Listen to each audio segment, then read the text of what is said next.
ஆகாவிசு மைய நேய அன்பர்கள் அனைவருக்கும் வணக்கம். இன்றைய பதிவு ஆடி அமாவாசை. ஆடி அமாவாசை என்பது வெறும் ஒரு நாள் அல்ல. நம் முன்னோர்களின் ஆசியை பெறவும் அவர்களுடன் தொடர்பு கொள்ளவும் உதவக்கூடிய ஒரு ஆன்மீக பாலம்தான் இந்த அமாவாசை. இந்த பதிவில் பித்ருலோகம் என்றால் என்ன, பித்திருக்களுக்கு ஏன் தர்ப்பணம் கொடுக்க வேண்டும் மற்றும் அவர்களோடு தொடர்பு கொள்ளும் முறைகள் என்னவெல்லாம் என்பதை பார்த்து இந்த பதிவில் நாம் பார்க்கலாம்.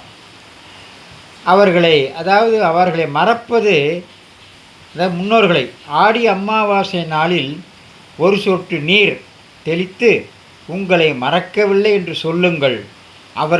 முன்னோர்களுடைய ஆசி நம்முடைய பரம்பரையை காக்கும். ஆடி அமாவாசைக்கு அப்படி செய்யணும். இந்த அமாவாசை வரும்பொழுது, ஆடி அமாவாசை முடிந்த பிறகு முன்னோர்கள் உங்களை எல்லாம் ஆசீர்வதிப்பார்கள். அந்த ஆசீர்வாதம் நமது தலைமுறைகளை, அதாவது நமக்கு பின்னாடி வருகின்ற தலைமுறைகளெல்லாம் காக்கும். பித்திருக்களின் ஆசி நிச்சயமாக அனைவருக்கும் கிடைக்க வேண்டும். இல்லை என்றால் பித்திரு சாபம் உண்டாகும்.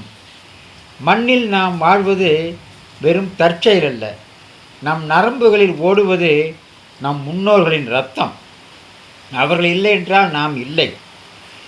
ஆக சூரியனும் சந்திரனும் ஒரே நேர்கோட்டில் சந்திக்கும் ஆடி அமாவாசை ரொம்பவும் முக்கியமாக கருதப்படுகிறது. இந்த நாள் வெறும் நாள் அல்ல, பரிமாணங்களை இணைக்கக்கூடிய ஒரு பாலம். இந்த பித்திருலோகம் என்றால் என்ன என்று சொன்னோம் அல்லவா?